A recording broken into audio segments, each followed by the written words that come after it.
Muy buenas tardes, mis queridos estudiantes. Nos encontramos en otra sesión de historia. Eh, a diferencia de la semana pasada, en donde cerrábamos la última unidad con el tema de la Segunda Guerra Mundial, eh, fue un periodo que vimos que en realidad, bueno, fue el periodo entre guerras en realidad y terminando con la Segunda Guerra Mundial. Fue un periodo en donde se produjeron grandes cambios políticos, sociales, económicos, que también tuvieron consecuencias para el resto del mundo. Entre esas, por ejemplo, la crisis del 29, ¿sí? La crisis ocurrida en Estados Unidos, económicamente hablando, bueno, una crisis económica que trajo repercusiones sociales también después, pero fue una crisis que, recordemos, trajo consecuencias no solamente para ese país ni para los países europeos, ¿sí? Sino que también para el resto de los países de América Latina. Entre esos países, obviamente, estaba Chile como uno de los más afectados. Entonces, lo que vamos a empezar a ver un poco de aquí en adelante es más que nada qué sucede durante ese mismo periodo, pero en nuestro país, ¿sí? Entonces, desde ahí les doy la bienvenida a la unidad 2, Chile en la primera mitad del siglo XX. Entonces, lo que vamos a ver específicamente en esta clase son más que nada las transformaciones políticas, ¿sí? Lo vamos a ver por parte. Vamos a ver transformaciones políticas, en la clase siguiente las transformaciones económicas y en la subsiguiente las transformaciones sociales. Pero por ahora solamente vamos a ver lo que son las transformaciones políticas. Se nos pide además que ustedes puedan manejar la información o analizar lo que fue la sociedad chilena a mitad del siglo XX, ¿sí? ¿Y por qué a mitad del siglo XX? Porque resulta que desde ahí han ocurrido diversos cambios o se han mantenido elementos incluso hasta nuestros días, hasta el pleno siglo XXI. Pero para eso, para poder entender qué es lo que sucedió a mediados del siglo XX, 1950 en adelante, es necesario también que nosotros podamos entender o saber qué es lo que pasó antes. ¿Por qué, por ejemplo, la política chilena hoy día es como es? ¿Por qué las relaciones sociales son como son? ¿Por qué aspectos económicos cambiaron absolutamente nuestras vidas, incluso nuestras relaciones sociales, etcétera? ¿Sí? Entonces, el objetivo de hoy día, más que nada, es analizar los cambios políticos de poco antes de mediados del siglo XX y sus consecuencias, mediante fuentes escritas e iconográficas, es decir, a través de imágenes, ¿ya? Y la comparación de las mismas. Entonces, lo primero que vamos a revisar va a ser las preguntas que ustedes deberían desarrollar con ayuda de esta clase. Esas preguntas corresponden a la ficha número 5, ¿sí? Bien, entonces la ficha de trabajo número 5, ya en este caso las preguntas que les voy a presentar, se desarrollan con la lectura de las páginas 82 a la 91, ¿sí? No está de más recordarles que ante cualquier consulta, duda y además las tareas me las hagan llegar al correo institucional bestay@cmsh.maristas.cl. Bien, entonces, la primera pregunta en este caso es desarrollar la actividad introductoria que aparece en la página 82 y son 4 preguntas, ¿sí? Eso tiene que ver un poco con la contextualización de la época, qué es lo que estaba pasando, cómo vivía la gente, etc. Es un documento y una imagen. Después, la pregunta número 2 dice, en relación a la lectura de la página 83, responde, ¿qué visión con respecto al periodo estudiado, es decir, las primeras décadas del siglo XX, se exponen en el recurso 5? ¿Sí? Y el recurso 5 es una fuente primaria, es decir, que fue escrita en la misma época en donde suceden los acontecimientos. A diferencia de una fuente secundaria que se escribe posterior a cuando suceden los acontecimientos. Les hago ese alcance o esa diferencia para que lo tengan en cuenta. Aunque nosotros en realidad venimos trabajando eso desde antes. La pregunta número 3 Dice, según los recursos 6 y 8, que aparece uno en la página 83 y el otro aparece en la página 85, son dos caricaturas, son dos imágenes. ¿Por qué crees que fue importante la propaganda como medio de comunicación durante la época estudiada? ¿Sí? Pensando en que esto ocurre durante los primeros años del siglo XX, y si nosotros nos remontamos a lo que ya hemos visto con respecto a los medios de comunicación masivos que se empezaron a dar en este tiempo de bonanza económica que existió en Estados Unidos, en donde la gente se informaba a través de eso. Entonces, desde ahí, desde los contenidos que nosotros hemos visto previamente, vuelvo a hacer la pregunta, ¿por qué crees que fue importante la propaganda como medio de comunicación durante la época estudiada? Pasamos a la pregunta número 4, en donde dice, lee el contenido de la página 84 según los recursos 7 y 9, que aquí hago la aclaración, son dos fuentes secundarias, una está en la página 84 y la otra en la página 85. ¿Por qué el pueblo adquirió un mayor compromiso político durante el gobierno de Arturo Alessandri? ¿Sí? La gente empieza a meterse más en los aspectos políticos, a influir más, a reclamar más también. Entonces, ¿por qué la gente o el pueblo empezó a hacer esto ahora, ¿sí? Durante esa época, y no lo hizo antes? ¿Cuál sería la razón, creen ustedes? O según lo que ahí aparece en realidad. Y por último, la pregunta número 5, donde dice, extrae la idea primaria, ¿sí? O la idea principal, como ustedes le quieran llamar, de los recursos 16 y 17 que aparecen en la página 90. Y menciona una debilidad y una fortaleza del sistema presidencial en Chile que empezó a regir o comenzó a regir después de 1925. Entonces, además, en 1925 hay un hito que marca que Chile empieza a tener un sistema político distinto, ¿ya? Y lo vamos a trabajar, obviamente, dentro de esta sesión, ¿sí? Para que no se preocupen y digan, profe, que es un régimen presidencial, no tengo idea. No, lo vamos a trabajar de todas maneras. Entonces, para que vayamos contextualizando. En primer lugar, a principios del siglo XX existe lo que se denomina como una tensión social y política, ¿ya? Esta se origina como una especie de crisis. Ahora, ¿por qué se origina esta crisis? Porque recordemos que Chile, a finales del siglo XIX, ¿ya? O del 1860 en realidad en adelante, después de la guerra del Pacífico, ya sobre todo, pero un poco antes de eso igual, Chile tuvo un crecimiento económico muy grande, empezó a avanzar demasiado rápido. Y eso fue producto del auge salitrero que existió en esa época. Chile, les hago recuerdo, fue uno de los exportadores más importantes del mundo de este mineral, o del caliche, como también se le llamaba en la época.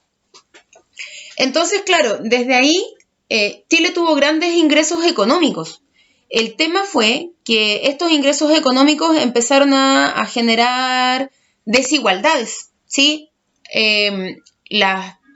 Las arcas fiscales o del Estado se empezaron a llenar bastante, la de los empresarios privados también, y las desigualdades empezaron a verse en los sectores sociales mucho más bajos, porque a pesar de todo el dinero que tenía el país, Chile, o los obreros en este caso, los obreros chilenos, estaban en muy malas condiciones laborales, muy malas condiciones de vida junto a sus familias.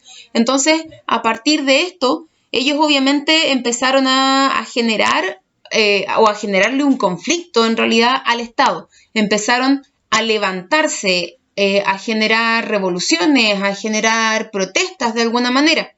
Entonces, eso hizo de cierta forma que la tranquilidad, entre comillas tranquilidad, que tenía el país o el Estado hasta ese entonces, empezara a ser cuestionada, ¿sí? Además, Chile venía o tenía en ese tiempo en realidad, un régimen parlamentario. ¿Qué quiere decir eso? Que el Congreso, es decir, como por ejemplo lo que son hoy día los senadores y los diputados, tenían mucho más poder, o estaba por sobre todos los poderes, que el poder del presidente, por ejemplo, o el poder de los jueces. Entonces, claro, eso ellos tenían como cierta autonomía, y no dejaban que la gente de clase baja pudiera surgir, ¿sí? O sea, como que de alguna manera ellos estaban velando solamente por sus propios intereses y no estaban viendo o velando los intereses de la sociedad o del pueblo. Es decir, que todo lo que yo les acabo de comentar, ¿sí? Estas diferencias o estas desigualdades sociales y económicas que se empezaron a ver en el país, llevó a conflictos políticos y sociales que tuvieron efectos que marcaron el devenir de Chile durante por lo menos la mitad del siglo XX, la primera mitad del siglo XX en este caso. Entonces, claro, estos sectores, los sectores medios y los sectores más bajos, ya, o los trabajadores y los obreros, empezaron a expresar su crítica al sistema político parlamentario porque además este sistema político no respondía a las necesidades de estas personas. Entonces, claro, y además empezaron a estar en contra de la clase política, que además era la clase oligárquica. Es decir, que solamente el poder estaba concentrado en unos pocos, y esos pocos obviamente eran los más poderosos, los que tenían el poder político, los que tenían el poder económico, y a la gente obviamente eso le empezó a molestar. Ahora, ¿cuáles van a ser en este caso los sectores o cuáles van a ser las características de los sectores que empiezan a rebelarse contra el Estado? Veamos entonces ahora cuáles son las características de estos dos sectores de la sociedad que yo les había comentado recién. En primer lugar, tenemos a lo que son los sectores medios o lo que se va a conocer como la clase media, ¿sí? Que además tienen la característica de que fueron fruto del desarrollo económico de la época. Ya aparece esta clase media imperante que empieza a tener mayor acceso a distintos bienes. Fueron además aumentando en número y tomando protagonismo a través de distintas organizaciones. O sea, y además se fueron conformando como una identidad propia y fueron además participando poco a poco en la política. Si bien no tenían tanta cabida, empezaron a meterse de a poquito en este mundo porque sabían que también podían ellos mismos velar por sus intereses, no solamente por los intereses de la clase alta, y al mismo tiempo velar por los intereses de la clase trabajadora o en su defecto la clase obrera. Bueno, cuando comenzaron, como les decía, cuando comenzaron a aumentar en cantidad, empezaron a manifestarse a través de distintas organizaciones, y entre ellas, por ejemplo, políticas, estudiantiles, las sindicales, ya empezaron a aparecer los sindicatos como tal, que de hecho existen hasta hoy en día, las mancomunales también. ¿Y cuál era el objetivo un poco de este sector o de esta clase social? Era más que nada conseguir espacios en la actividad política y social, obviamente, que hasta ese entonces era dominado absolutamente por la oligarquía del país. Entonces les hago recuerdo que la oligarquía era un sector súper minoritario dentro de la sociedad, en donde ellos concentraban prácticamente todo el poder. Entonces, ¿qué va a querer hacer esta clase media? Obviamente va a querer un poco, no que solamente ellos tengan el poder, que la clase media tenga el poder, sino que quitarles un poco de poder a la clase oligárquica, ¿sí? ¿Para qué? Obviamente para poder velar por los intereses de todos por igual. En segundo lugar, tenemos a la clase trabajadora y la clase obrera, ¿sí? Que lo que ellos hacían prácticamente era buscar, y siempre fue así, es buscar el cambio social. ¿Por qué este cambio social? Porque resulta que ellos constantemente se enfrentaron a este sistema político imperante, ya este sistema parlamentario, en donde el Congreso prácticamente tenía todo el poder, y también enfrentarse un poco al empresariado, ¿sí? Que el empresariado también estaba muy ligado a este poder oligárquico. Entonces, claro, ¿a través de qué lo hicieron o cómo se enfrentaron? A través de las huelgas, a través de las protestas. ¿Y para qué? Porque ellos lo que querían era mejorar sus condiciones laborales, sus condiciones salariales, ya, entre otras cosas. Pero eso era como lo que ellos más luchaban. Si yo me voy al caso de las salitreras del país, vivían en muy malas condiciones de vida, ¿sí? Y estas malas condiciones de vida obviamente tenían que ver con las precariedades laborales que ellos tenían, los bajos sueldos, las cantidades de horas de trabajo excesivos que ellos tenían al día. Eran entre 14 a 16 horas diarias, ¿sí? Pensando en que el día tiene 24 horas, entonces ellos que llegaban a su casa solamente a dormir. Entonces, eso obviamente hoy en día ya tampoco es así porque está legislado. Y esa legislación, muchachos, se consigue precisamente en esta época. O sea, todos los chilenos, gracias a los movimientos sociales que se generaron durante esta época, tenemos leyes laborales que nos defienden, ¿sí?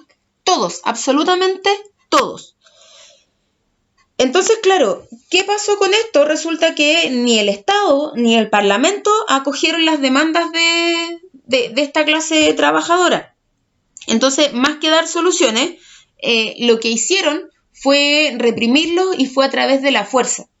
Entonces, un ejemplo de ello fue la matanza en la Escuela Santa María en 1907 aproximadamente, en donde no me recuerdo en estos momentos cuánta cantidad exacta murieron de personas, pero fallecieron obreros, mujeres y niños. Entonces es considerada una de las matanzas más brutales que ha existido dentro de la historia de Chile, ¿sí? Se le podría decir incluso que fue una especie de genocidio, ¿sí? Entonces, todas estas situaciones, ¿sí? El poder desmedido que tenía la oligarquía y que tenía el Parlamento, y además el no responder a las necesidades que tenía la gente en ese tiempo, hizo que obviamente la gente empezara a reclamar por sus derechos, ¿sí? Y estos derechos iban a ser otorgados obviamente a través de la legislación y con la posibilidad, sobre todo de la clase media, de participar en el sistema político, ¿sí? Aunque esta posibilidad en realidad después se abre, para todos los sectores sociales.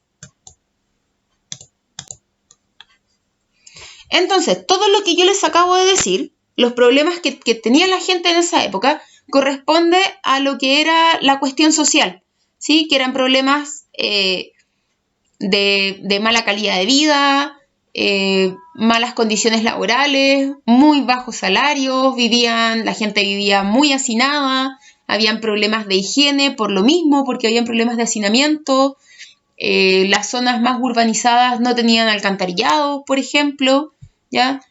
Solamente tenían alcantarillado en las zonas un poco más acomodadas. Entonces, claro, ninguna entidad política se hacía cargo de esto. Entonces, a principios del siglo XX, específicamente en el año 1920, hay elecciones y los candidatos que se tiran en esa época a presidente, sus discursos en realidad van a estar abocados principalmente a los temas de cuestión social.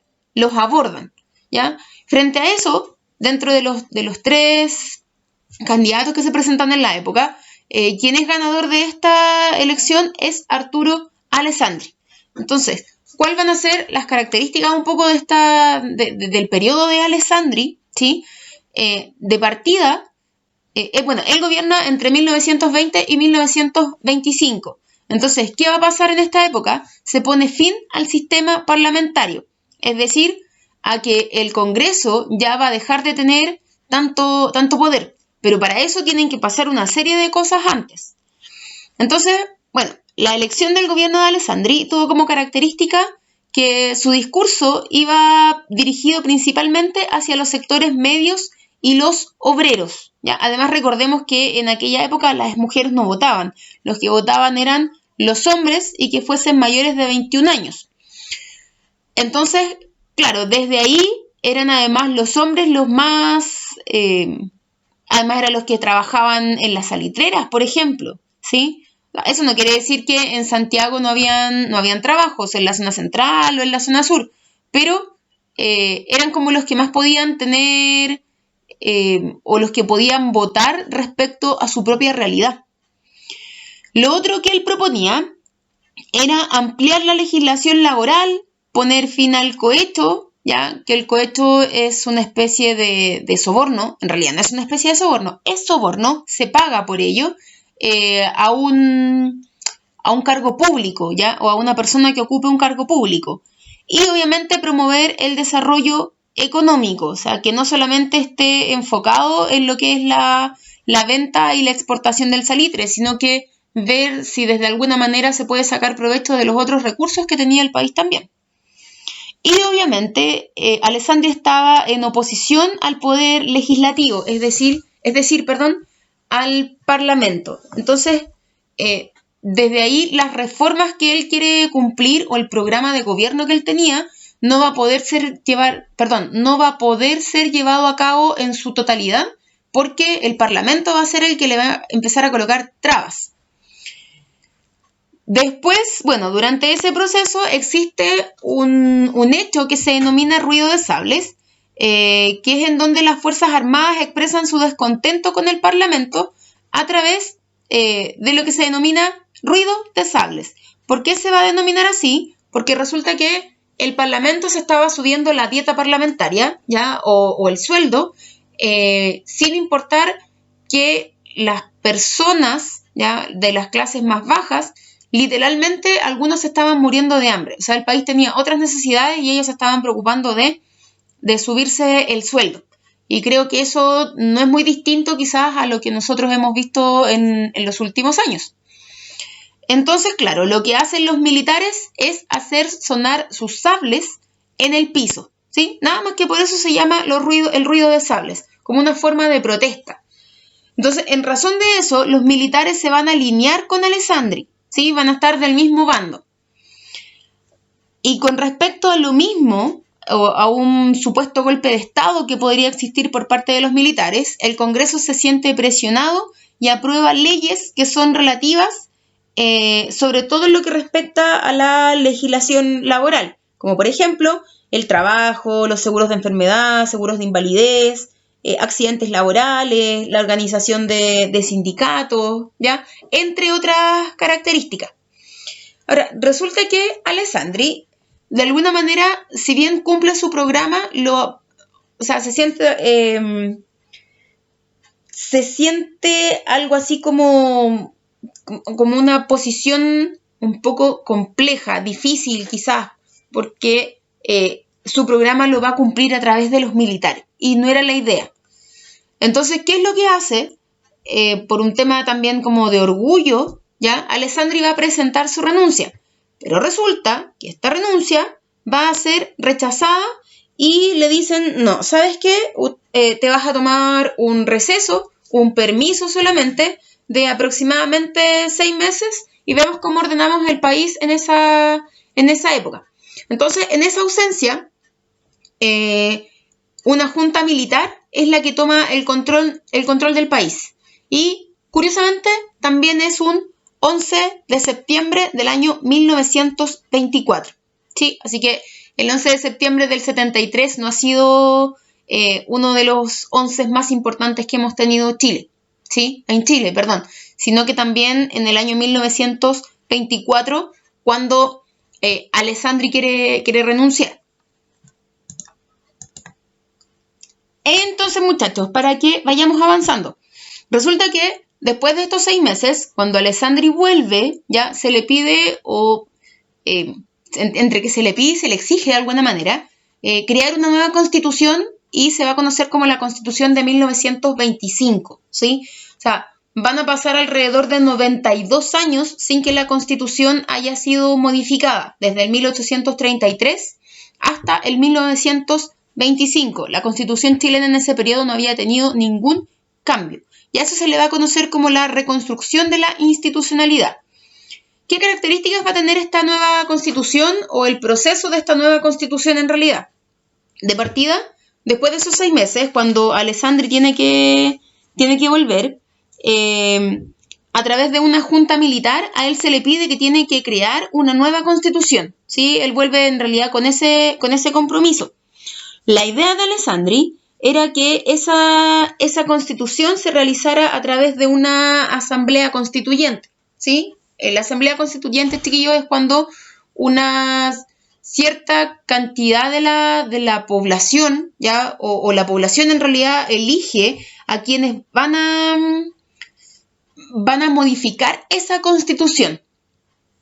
Entonces, al final esta asamblea constituyente fue rechazada y por el presidente de la Junta Militar y se reemplaza en realidad por una comisión consultiva o constitutiva, de alguna manera, ¿sí? Que va a estar integrada en este caso por distintos sectores políticos, ¿sí? Que pueden ser desde los conservadores hasta los más comunistas.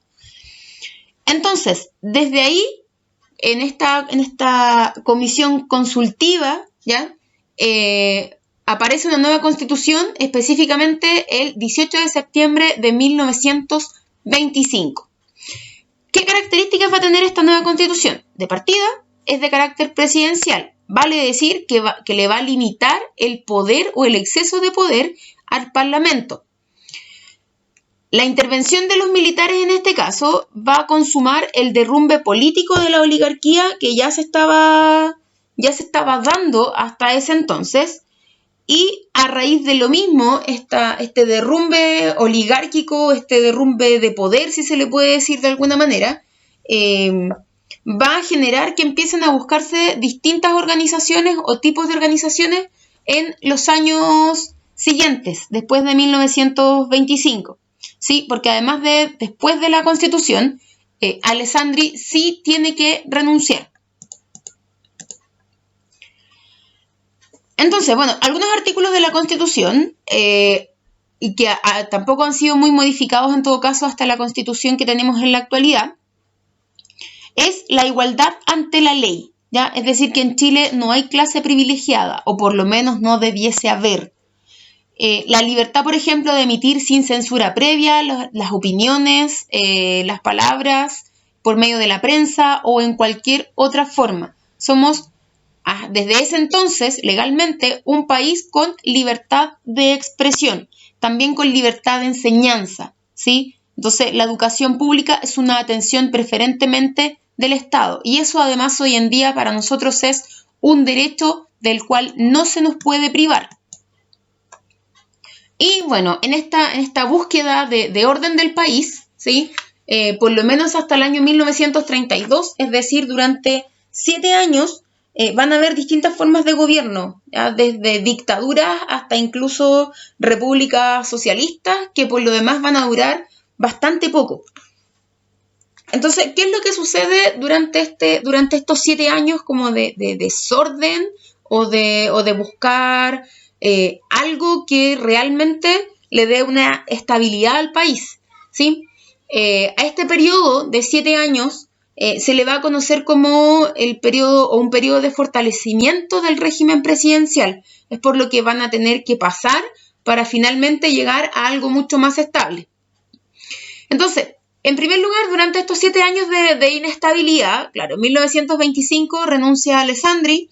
Por 2 años está Emiliano Figueroa. Después fallece. Asume hay un periodo en este caso entre el 27 y el 31 aproximadamente, en donde asume Carlos Ibáñez del Campo, y eso va a ser como un periodo de dictadura, en realidad, ¿ya? Después de ese periodo, en el año 31, ya el 4 de diciembre del 31, asume Juan Esteban Montero, pero es derrocado a través de un golpe de Estado, y se asume en el año 1932, ya menos, en realidad, ese periodo de Juan Esteban Montero también dura menos de un año. Y en el año 32 se asume una república socialista, ¿ya? En junio del 32, y dura, la verdad, hasta octubre, ¿sí? Hasta un periodo en donde se establecen nuevas elecciones presidenciales. Y resulta que después de esas elecciones presidenciales, del 32 al 38, va a asumir nuevamente la presidencia Arturo Alessandri, y esta vez, obviamente, en su segundo gobierno. ¿Cuáles van a ser las propuestas que él en este caso va a proponer y va a promover también? ¿Sí? De partida, la recuperación de la economía después de la crisis de 1929, que afectó principalmente a Chile, la inclinación por el sector de derecha, ¿sí? Y que esto de alguna manera, él era del Partido Liberal, ¿ya? Entonces este Partido Liberal tenía más tendencia en realidad al sector de centro o de izquierda. Entonces claramente a los partidos políticos que lo apoyaron durante su candidatura presidencial, esto les generó bastante molestia. Y además, a diferencia de su gobierno anterior, él fue mucho más represivo, ¿sí? Si habían huelgas o si habían protestas, él lo hacía o las medía, ¿ya? A través de la fuerza. ¿Qué es lo que va a pasar además? Bueno, esto generó que su gobierno, a diferencia de otros, ya pudiera llegar a término, ¿sí? Pudo terminar su periodo presidencial sin ningún tipo de interrupciones, ni militares, ni políticas, ni sociales, etc. Él pudo terminar bien su mandato. Y obviamente, a razón de esto también y de lo que estaba pasando en el mundo, ¿sí? Que aparecen los totalitarismos, que fue lo que vimos hace unas 2 clases atrás aproximadamente, y que fueron las que dieron origen también un poco a la Segunda Guerra Mundial. Aparece lo que es la formación del Frente Popular, ¿sí? Y como la característica que tenía este Frente Popular era la oposición al fascismo y al nazismo, porque además este Frente Popular tenía su origen, o lo promueve en este caso, el Partido Comunista. Y bueno, de ahí en adelante, por al menos 14 años, o si yo le coloco fecha exacta, hasta el 1952, 53 aproximadamente, se van a empezar a relacionar o a conformar distintas coaliciones políticas, ¿ya? Constantes, lideradas por el Partido Radical.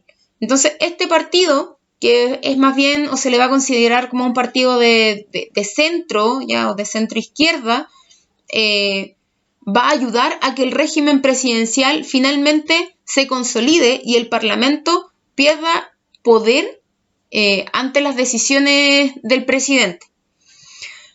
Entonces, chiquillos, para que vayamos cerrando, ¿qué es un poco lo que, o cuál es la idea de la clase de hoy día? Lo que ustedes tenían que aprender hoy día, ¿sí? Era cómo a través de distintas acciones que implementan los distintos gobiernos, ¿ya? Se debe cumplir con las necesidades que tiene la gente, que tiene el pueblo, que tiene la sociedad en general. O sea, cómo también tiene que ser, o cómo visualizamos que en realidad las necesidades de la gente no pueden estar bajo las necesidades o los intereses políticos personales quizás, ¿ya? Sino que las necesidades o los intereses de la gente tienen que estar siempre por sobre las necesidades políticas o los intereses políticos o incluso favores políticos muchas veces que sabemos que se pagan. Entonces, de esta manera, muchachos, ya los problemas que se dan en esta época nos van a ayudar para que en el Chile que nosotros conocemos hoy en día no se sigan cometiendo los mismos abusos, ¿sí? O sea, por ejemplo, en la Constitución yo les leía recién, o les decía recién en realidad, que Chile tiene libertad de prensa, ¿ya? En donde no se debe censurar lo que uno piensa, lo que uno publica quizás. Ahora, claro, hay ciertas maneras de decir lo que uno piensa también. Pero claro, las revoluciones, ¿ya? Y porque Chile dentro de su historia ha tenido muchas, pero las revoluciones se generan cambios. Eso es inevitable. Es así, no se puede negar.